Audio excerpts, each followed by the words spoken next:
what we want to work on is the capacity to feel.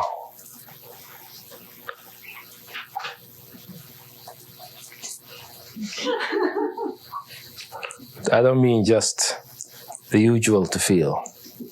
I mean to feel freely.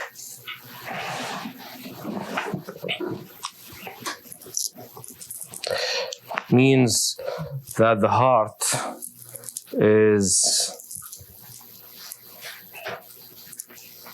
functioning the way it is supposed to be functioning.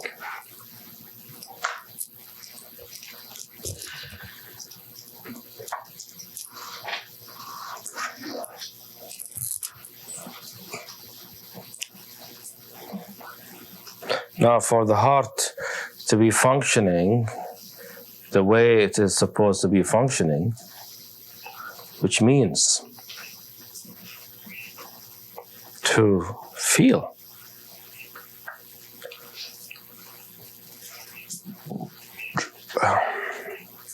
Means, before anything else, that what you're feeling has to do with now.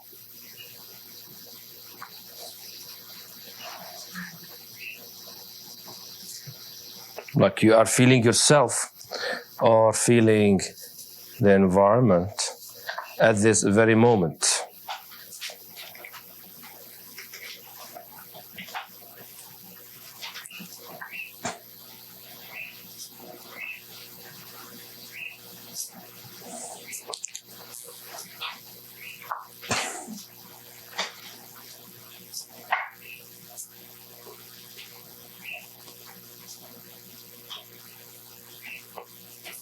And the moment we see that true feeling happens now, that you are feeling something now about something now.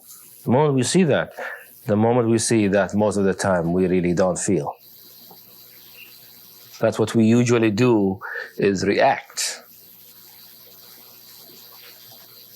That the heart is not really present at this very moment. That the heart is not a feeling of now, is not a response to what is now.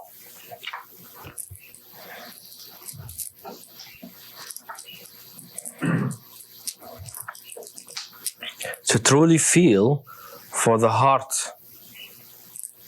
or what is called the higher emotional center, to be operating, to be functioning, means to feel what is relevant now, at this very moment, in the here and now.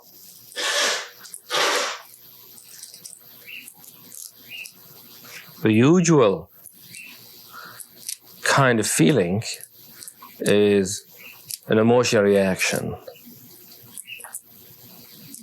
You're having an emotion, and the emotion is not truly a feeling of what is now, of a true response to what is now. It is really a response to what happened maybe 20 or 50 years ago. And because it is a response to what happened 20 or 50 years ago, it is in some sense a dead response, the old one, stale. That's because of the usual patterns, the emotional patterns, which is the carrying to the now from the past, old object relations. You have certain object relation that you have internalized in your mind because of your early relationships. And so whenever something happens, right, your mind chooses the closest object relation to what actually happened in the past. The closed object relation that happened in the past to what is happening now. Instead of exactly what's happening now. You take an element of what's happening now, and that sort of pushes a button, and your computer brings forth an object relation from the past, and then you reenact that, and you have emotional reactions. That's what we mostly do. So our anger or sadness or hurt or love or fear has nothing to do with what's happening now. Like most of the time, when you feel afraid, is there really a reason to be afraid? Right? Most of them, they feel afraid. There's nothing to be afraid of. But people walk around afraid. A lot of time when you're feeling hurt or rejected, is there really a reason for it? There isn't. Maybe there was a reason, maybe 60 years ago, 20 years ago, 40 years ago. But right now, there isn't usually. So, we see that the usual functioning of the heart is what's called the lower emotional center. So the operation of the lower emotional center has to do with the operation of the past. Has nothing to do with now. For the higher emotional center to operate means to truly feel, which means for your heart to truly respond to what is now. For the heart to function the way it is supposed to function.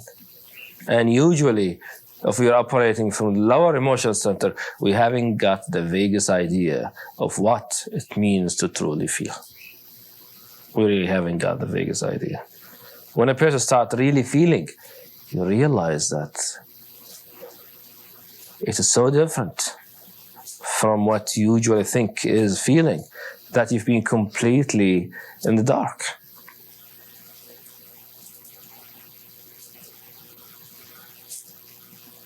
To truly feel means one thing is to be conscious directly of your state at that very moment, your objective state at that very moment.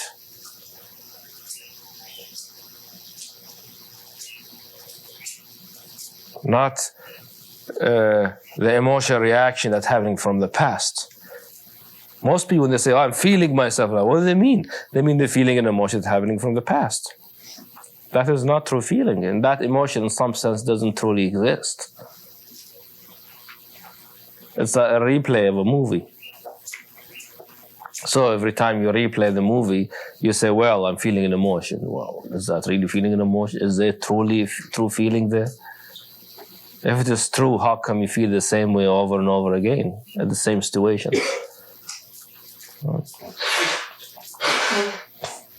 So the true feeling, the true operation of the higher emotional center will be the true, part of it is the true operation or the true awareness and consciousness of your objective state at the moment.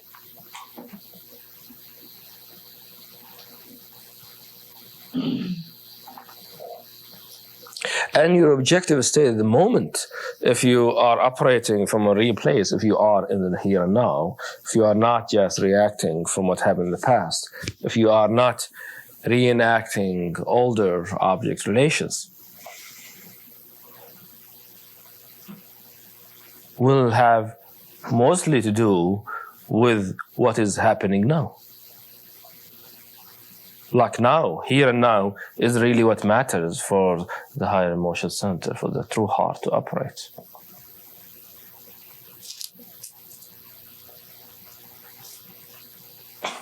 And that operation is spontaneous and free from what happened to you in the past. In some sense, it is lawful. But the laws that are operating here more are the laws of nature, not the laws of your personal mind and of your personal history.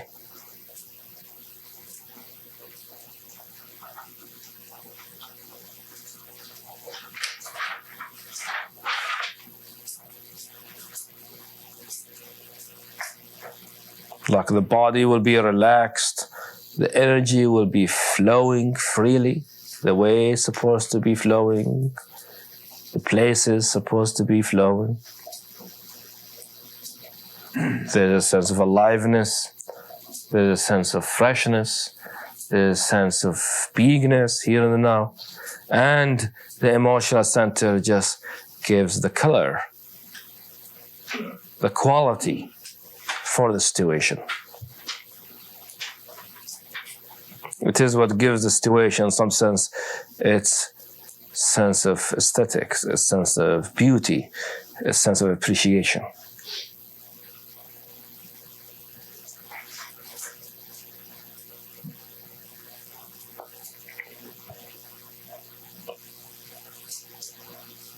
So the true operation of the heart has to do with the outflow of the very substance of the soul through the heart.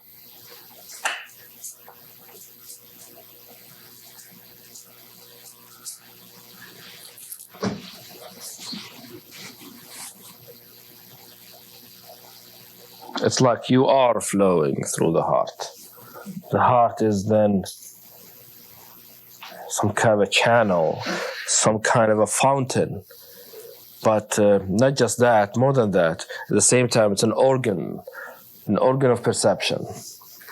It tells you what is happening at this moment. Your heart responsive is aware to what's happening in the environment.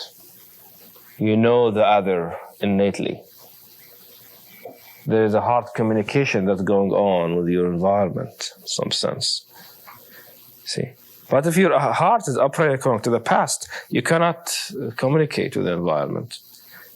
The emotional communication or the feeling communication that's happening is inaccurate. What you see has a lot to do with what happened in the past than what's actually happening now. So there are a lot of things, many things about when the heart is operating, what it means, in terms of actually the feeling, your objective state, feeling the situation, sensitivity, and an emotional, direct kind of empathy and perception of the environment, without necessarily your mind telling you what's happening. It's like your heart informs your mind. Usually, it's the mind that informs the heart. The mind says such and such, means such and such according to what happened in the past, and then your heart responds. But this way, when the emotional heart is actually functioning, really the heart informs your mind. Like you feel directly before you know what's happening.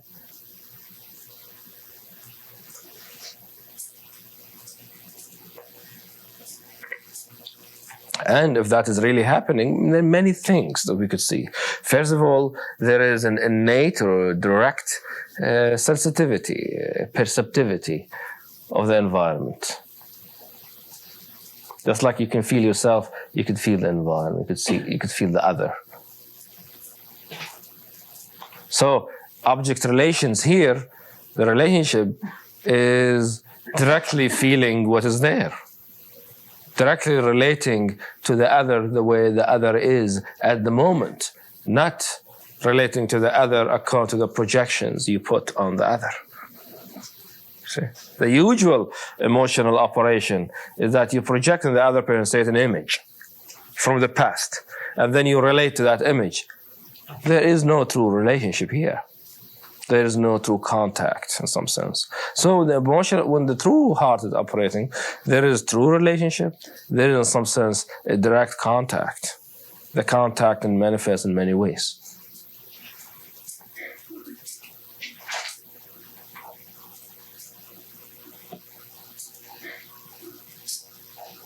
There is no way that you could have a contact with somebody else if you are operating through the lower emotional center. Then you're either sad or angry or hurt or want this or angry at that or pissed about that or happy about this. It's all a reaction that has to do all in your mind. It's all action reaction within you. It has nothing to do with an actual relationship or an actualized object relation. Let's put it another way. Let's say that the lower emotional center operates with internalized object relations. The object relations that you internalize from the past. The higher emotional center operates with actual, real object relations.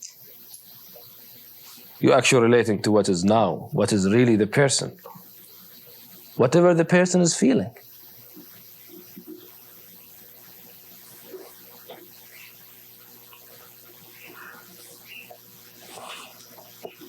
wherever the person is at, right at this very moment. And of course, where the person is at, right at this very moment, will depend on the totality of the situation. You cannot isolate you from the other person, from the totality of the situation. It's all a oneness. Now, how can your mind figure out that oneness so that you react to it? You can't. The variables are too many for the mind to really figure it out. So the only thing the mind could do is to find something similar to the situation from the past, and then brings in object relation from the past and operate from that. But then you're restricting yourself to a very small part of the now. While if you allow the heart to operate on its own, the heart is like a radar, has its own sensitivity. It's like a multi-leveled, multi-faceted radar that's aware of all the situation in the totality and respond to that directly with exactly what is needed. So you don't need to figure it out.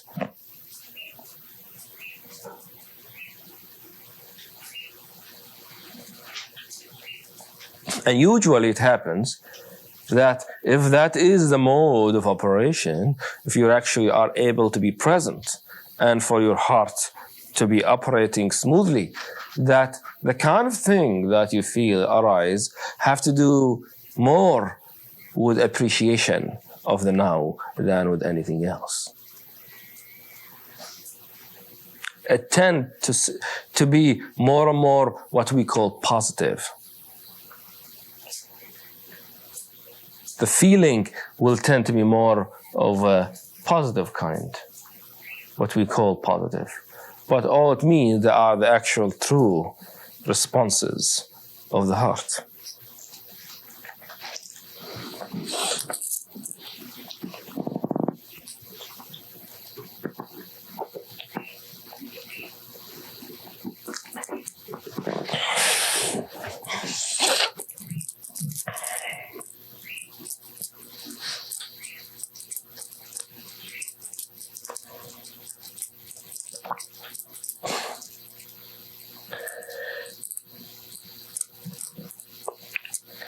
We can look at the problem, at the barrier against the operation of the true heart from two perspectives.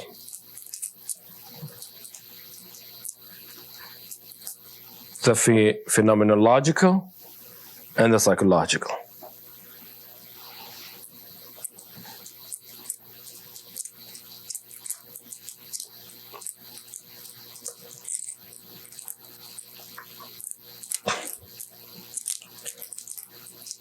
But in both of those, the phenomenological and the psychological, really, they boil down to the fact that the heart is not operating correctly because of the presence of attachment.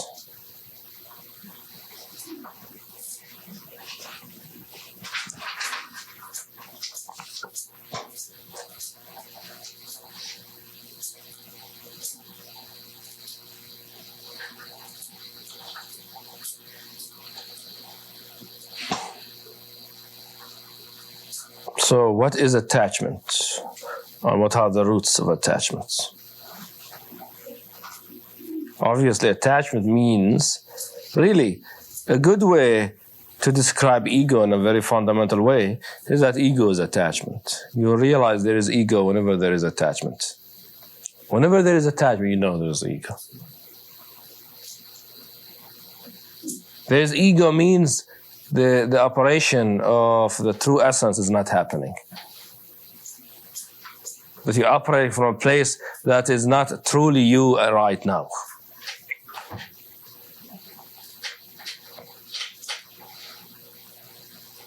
But attachment, if you look at it, what is attachment? You see?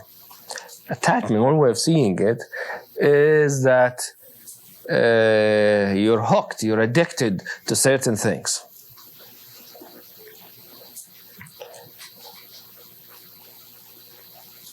It's just some kind of addiction to certain kind of sensations, certain kind of feelings, certain kind of emotion, certain kind of states, certain kind of perceptions, certain kind of activities. You're saying I want it this way, I don't want it the other way. So for instance, if you are attached to security, that means you have to feel secure. You're hooked. You're addicted to security. The moment there's the slightest hint of insecurity, you panic. So whenever there is anything in your life that means security is being taken away or disappearing, or anything happens to anything that you believe causes your security, you start to feel insecure. Not only insecure, you start to try to bring it back. Like you cannot tolerate that state of disappearing something that gives you a sense of security. If, for instance, security, you feel you gain security by making certain amount of money a year. So you tell yourself, you reach to a place where you say, 40,000 a year, I'm secure. By the end of the year, you count at 30, and you realize 39,000. Right? You panic. What am I going to do now? And suddenly, as if the ground is going to disappear from underneath you.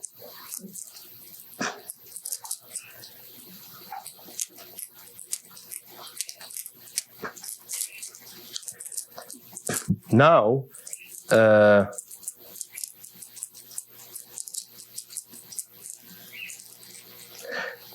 it's obvious that the ground is not going to disappear from underneath you, right? But you might feel unsure whether you could do this or that, right? Whether you could pay your bills or some of them. Now that feeling you cannot tolerate because you're attached to security. You have to feel completely secure that things I'm going to pay all my bills. If you have the slightest doubt that you're not going to pay one of your bills, it becomes a very scary thing for you, a nightmare.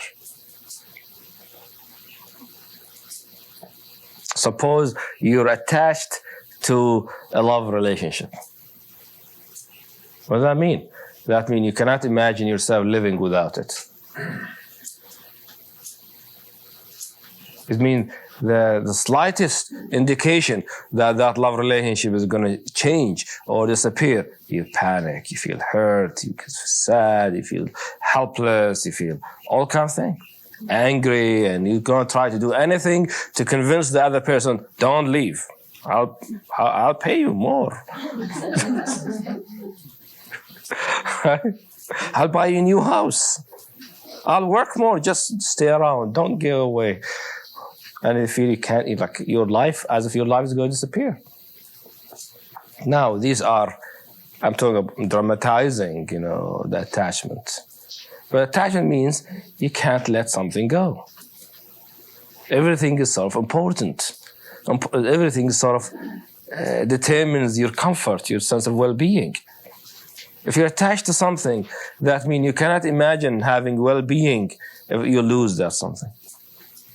That's basically what it means. That you'll suffer if you lose whatever it is you're attached to. Or if you don't have it.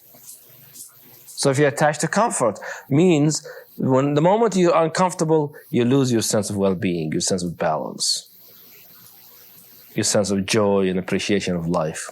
It means your heart can't operate correctly. You start bringing things from the past, fears and hurt and anger and all that kind of stuff. See, attachment is not the same thing as having something. Attachment is having to have something. You see? Having something does not indicate attachment. Somebody might have a house, but they might not be attached to it. If it burns, it burns.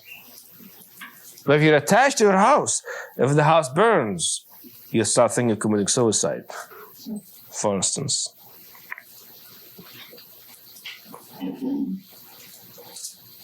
It's like one story that shows the opposite of that, non-attachment, the story of the Taoist master, Chuang Tzu. He was married for years and he was very much in love with his wife. So his neighbors heard that his wife died. So all his friends and they went there to console him. They all had their, black clothes with serious, droopy faces. When they approached the house, they hear this drumming. Right? Sounds like a festivity there. The enter of the Zhuangzi was drumming and singing and having a good time. People were very surprised. Zhuangzi, what happened to you? You got mad because your wife died? So what are you talking about? I'm happy that my wife is dead. She's dead, and I'm happy for her because that's what she wanted.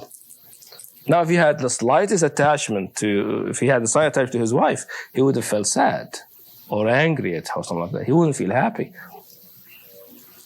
So it was a big loss for him, right? In the sense, he lived with her 40, 50 years probably. He liked her and all of that, and she's gone, no more there. But there wasn't.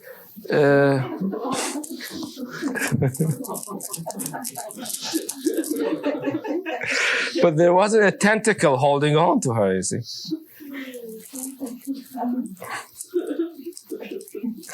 That's funny.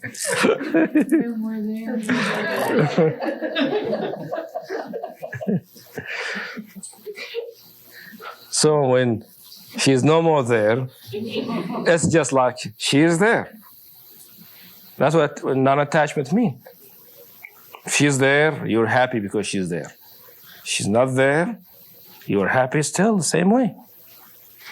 Not because she's gone, but it doesn't make a difference in some sense. You see, it's a very funny thing to talk about non-attachment. It's not like it doesn't make a difference. It's more like the difference doesn't affect your well-being. You don't react from the past. You're still present. You still appreciate what is the thing. If the flower is pretty, the flower continues being pretty. Whether your husband and wife dead or alive, doesn't make a difference. The beauty of the flower does not depend on whether you lost or didn't lose something. Yes. Yeah, I understand that part of it. It does seem a little strange that he didn't even cry. I mean, that he didn't feel any kind of sense of sadness at her going. And it seems to me that you wouldn't have to be so attached to her that you might go commit suicide, or your whole life turns upside down with the death of a spouse. Yeah. But I don't know anybody who wouldn't, if they liked the person and didn't want to see the person off, would cry. It's hard for me to understand. You probably don't know anybody like that. No, I don't. But that doesn't mean just because everybody will cry if somebody will die, doesn't mean that is the true operation of the real heart.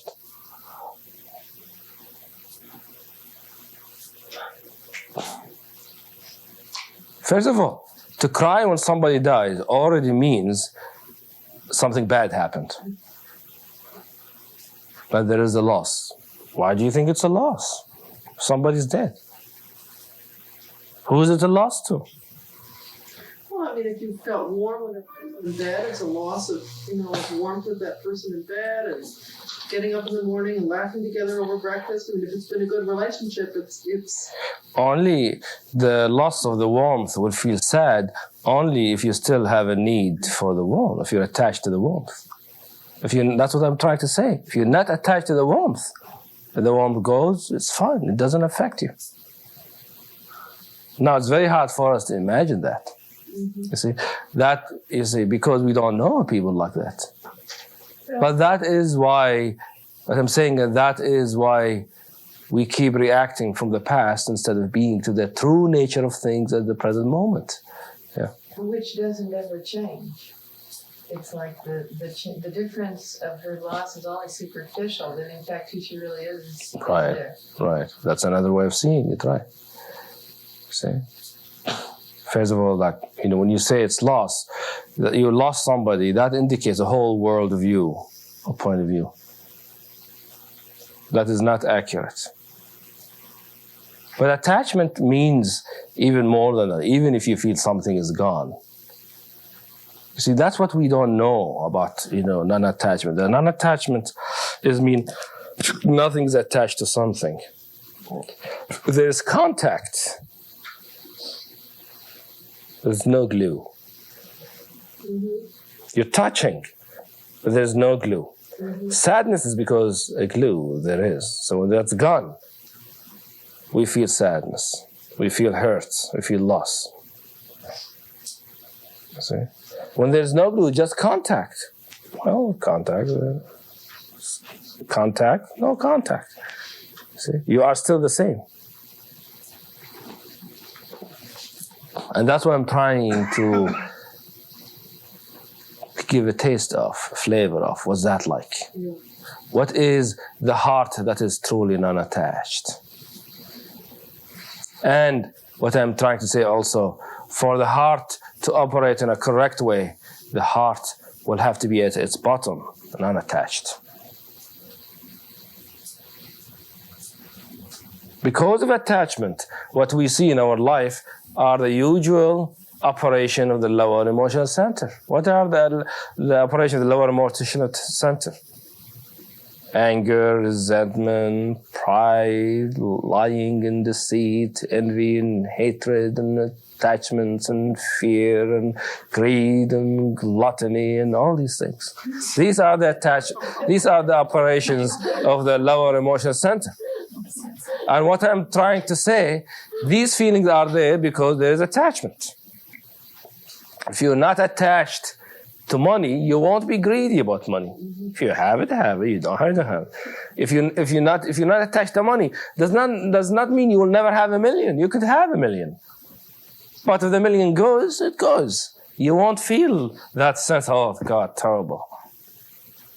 But if you look at it, it's attachment. The moment you're attached to the $1 million, I mean, if the $1 million is gone, you're going to feel a big loss, and it's a big thing, and you're going to react, and all those usual negative, kind of painful emotions.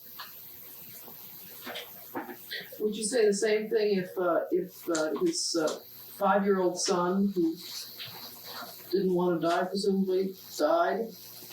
It doesn't matter what happens. Would he also celebrate? You don't understand what that attachment means. The whole earth might be blown up. He himself might be blown up in front of his eyes. If you're not attached, that means you're not attached to your body. Yeah, it is very hard. It's very hard to imagine because you have to change your point of view about what is it you are. Yeah. I mean, isn't the true heart then based also, or let's see, the other way around? The attachment is based on the assumption of individuals who are separate from each other. Yes. So part of what's difficult in conceiving is we still think of ourselves as being individual, having a true heart, but that's really not. In some sense, that's contradictory. That's true. So that's one of the ways of trying to understand where attachment comes from. But I'm trying to give a sense of what is attachment, what is detachment. What is it I mean by attachment? See, people think when they hear in a spiritual tradition, they have to learn not to be attached. They believe you should learn not to like something or not to have something. It has nothing to do. Has nothing to do with not liking and not loving something or not having something. You see a beautiful flower and you like it and you love it. But when, flower dies and summer comes, it's gone. You don't feel sad, it's gone. You don't suffer because of it. And you don't suffer not because you tell yourself, well, it lived its life, it's summer now, so flowers go. It's not a reasonable thing. It doesn't matter what the reason is. Somebody will come and clip it. Same way, you won't feel devastated. You don't feel loss. It's like your heart is not invested in anything. Completely not invested. 100% not invested. In anything, absolutely. You're not invested in your wife, in your husband, in your children, in your house, in your dog, in your rugs, in your money, in your job, in your bed, in your sheets. Right? In your body, in your genitals, in your hair. in the color of your eyes, doesn't matter. You're just not invested. That doesn't mean you can't appreciate them. And that is the hook for ego. Ego believes you cannot appreciate something unless you are addicted to it.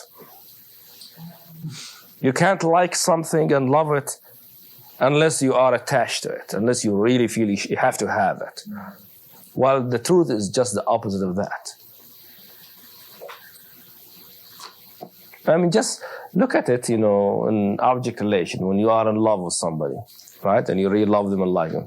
The moment they do something, right, that you don't like, that they reject you, it's very difficult to love them, isn't it? They haven't changed necessarily. But, something happens to you and you cannot have that sense of appreciation.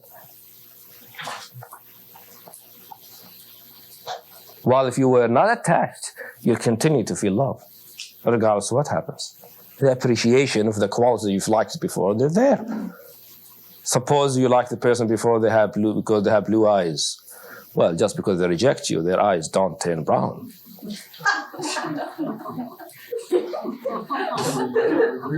Right? So why should you stop liking their blue eyes? You see what I mean?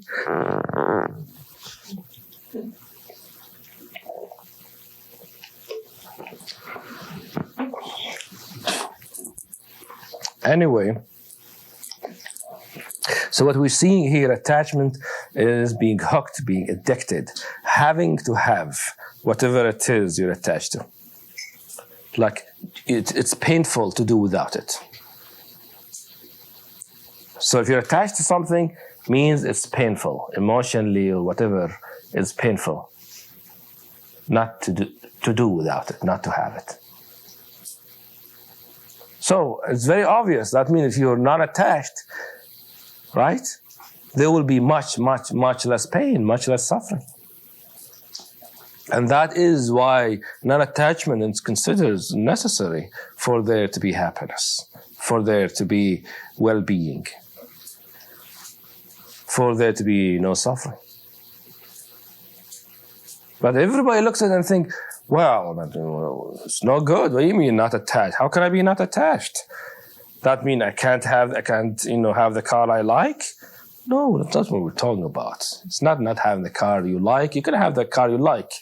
It means that if the car gets into a wreck, you won't have to suffer about it. That's all it means. It's a different thing, you see? People think non-attachment means not having. Not having is a different state, it's higher than non-attachment. We'll talk about it later. Now we talk about just non-attachment. We're taking things step by step. The higher state of not having it is called poverty. And really my objective is to talk about poverty, but I'm not going to talk about it now. We have to go first and talk about non-attachment. So not attached is you can have things, you're just not attached to it. It's like your heart is not sticky. Your heart is so smooth, like mercury. Anything that comes to it could just falls off. But still could feel things, could sense things, could appreciate them. And in fact, because it's not sticky, things don't stick to it, you could appreciate fully. And your appreciation is not interrupted by losses and gains and things like that. It's continual. When the appreciation is continual, we say the higher emotional center is operating. What is that continual appreciation? But the outflow of essence itself through the heart center. But if you're attached, then you have to have certain things. If you're attached to pleasure, you have to have pleasure the way you think pleasure is. If you're attached to love, you have to have pleasure the way you believe is love. If you're attached to comfort, you have to have comfort the way you believe is comfort. If you're attached to food, you have to have food the kind of food you feel you have. See? If you're attached to money, you have to have money, as much money as you feel you should have. If you're attached to physical contact, you have to have physical contact the way and the amount you feel you should have.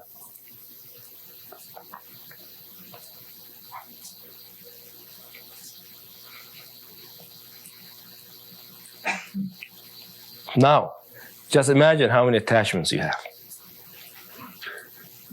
How many things you feel you should have, you have to have.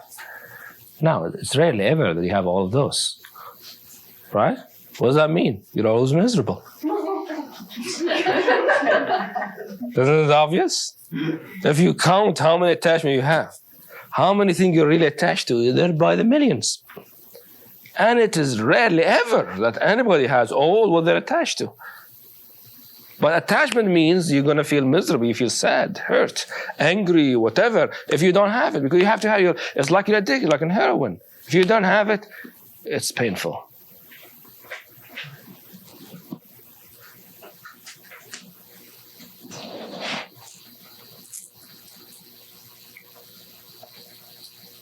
And the moment, and because there is attachment, right? And the reactions because you don't have what you're attached to, then your heart actually is not open, is closed in some sense, is restricted, is not operating, is not fully present there, it's not outflowing, it's retreating, contracting, withdrawing on itself in some sense, in a state of depression. Ultimately, attachment leads to depression.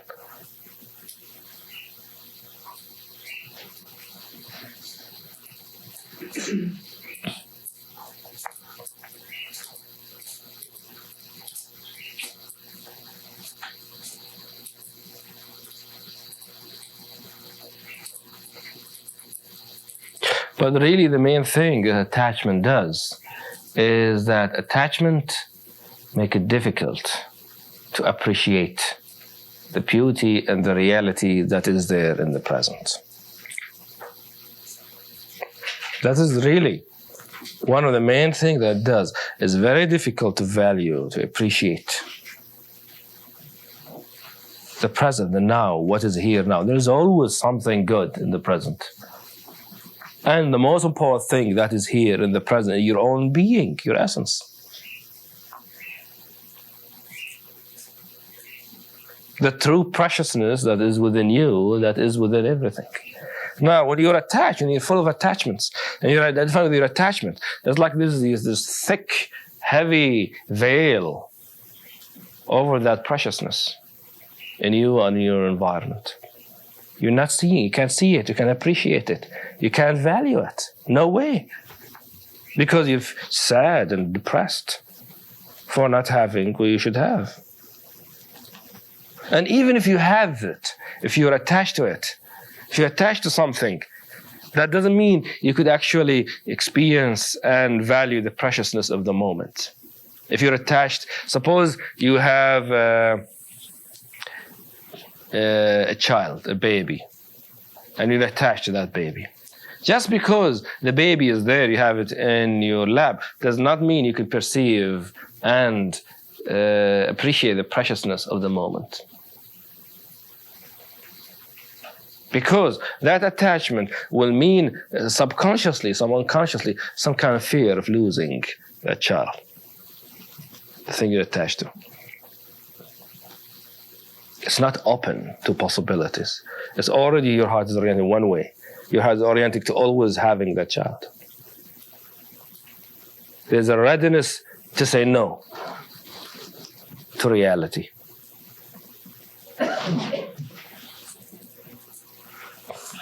There's already a holding, an attitude of grasping, like you have all these your tentacles around the kid, really. Come here, I love you. I think you're wonderful. I could eat you all up.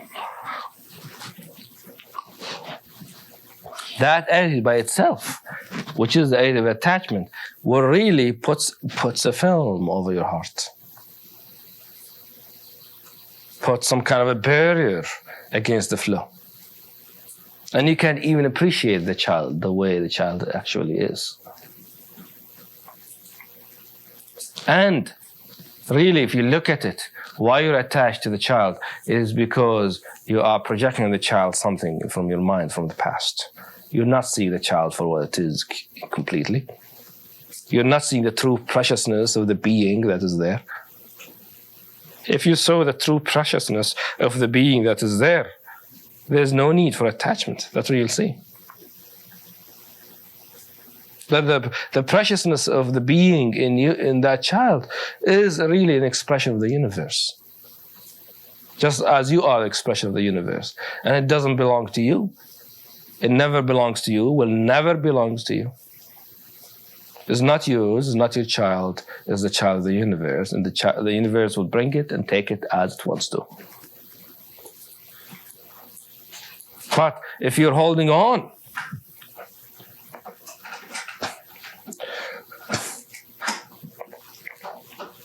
if you're holding on to that child, to that baby of yours, you're attached to it.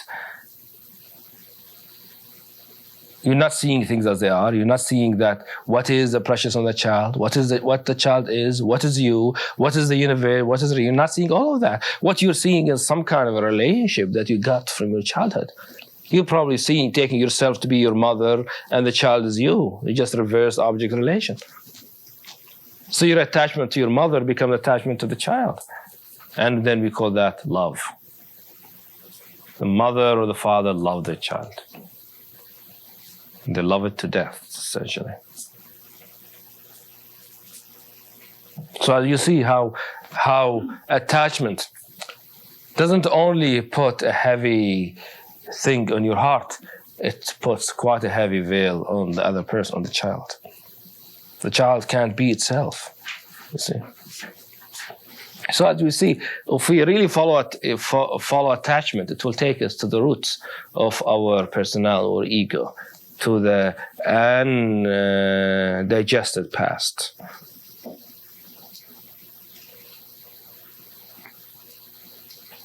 Usually when people hear about non-attachment, they think of it as a bad thing, as a loss. Nobody sees that non-attachment is the aroma, the flavor of reality.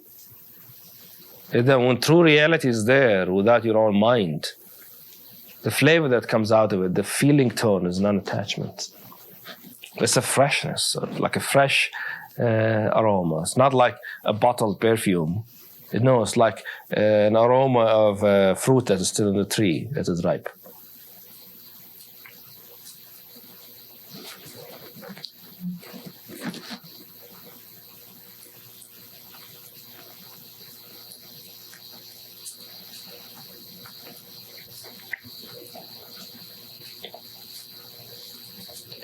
So anyway, what I'm saying is that for the heart, for what we call the heart, which is the appreciative and sensitive capacity to operate correctly, which means to operate in the now, the basis of it will have to be non-attachment.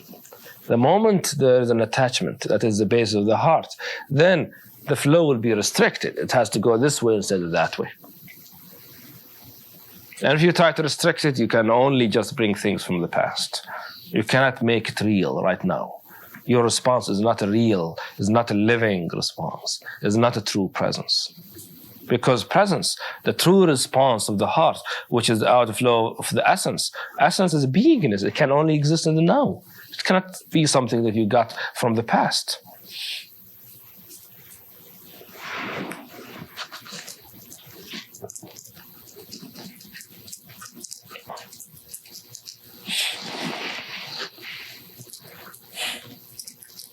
So, as I said, we can look at it in two ways, phenomenological and psychological.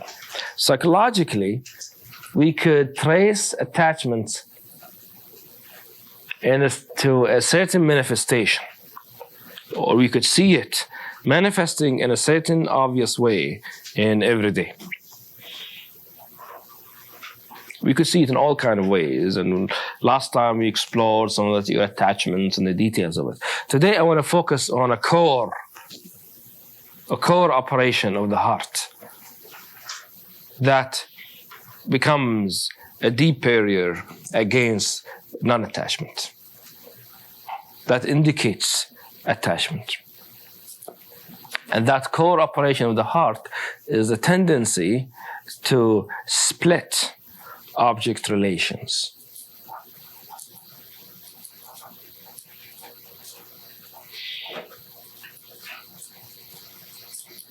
If you're non-attached, if your heart is non-attached, means you're not hooked on it being one thing or another, on feeling one thing or another, or having one thing or another.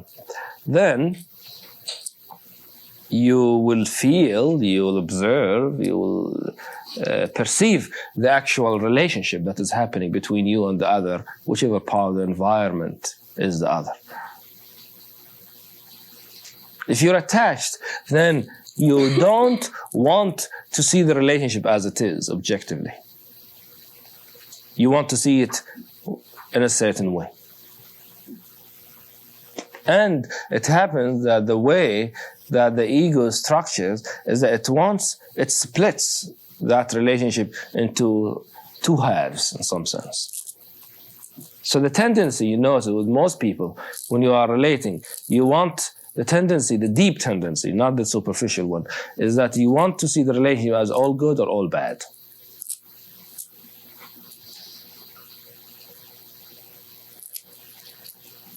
If the relationship is good, you want it to be all good. All wonderful and good and no problems, no negativity. So even if there is a little negativity in it, you want to forget about it, sort of, not deal with it, not take it into consideration. If the negativity gets to a certain degree where you can't dismiss it or ignore it, then you want to make it all negative and you don't want to be engaged in it, or you just engage in it in a very negative way. You notice that there is that very innate, very deep, some sense, background tendency that we have, that the ego has. If you observe yourself closely, you see that when you're actually relating to a human being, you never let yourself see the totality of the relationship. The totality of the relationship is always a mixture.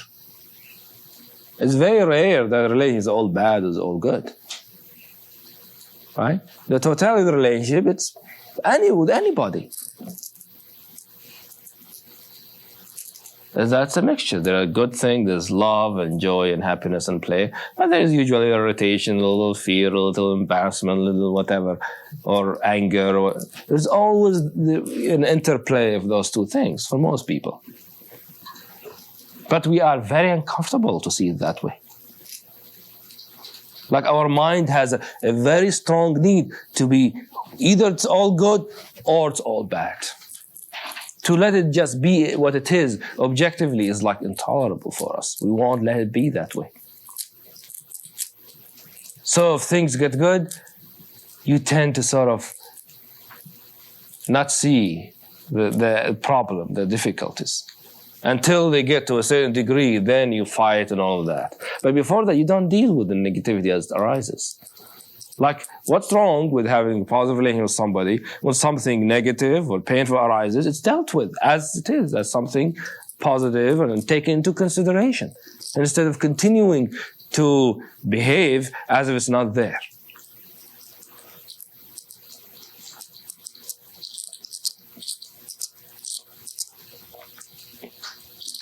Or if things become all negative, why forget? Why believe it's completely negative, which is rarely ever the case?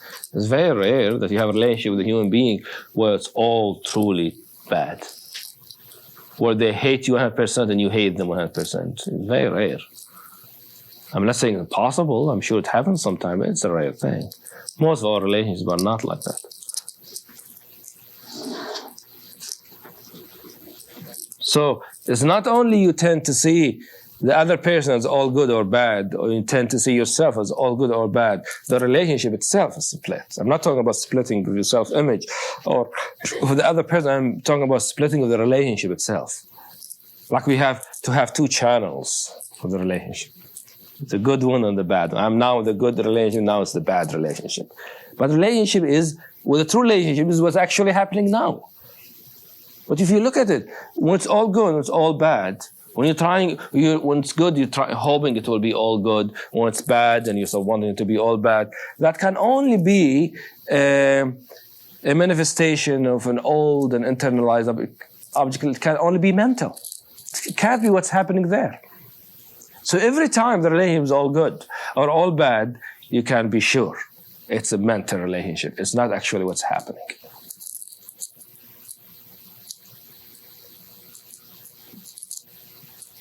Yeah. What's the benefit of the mind wanting this split? We'll get to that. Yeah. If there was not attachment, would there be any good and bad? There might be good and bad, but you don't care. You see?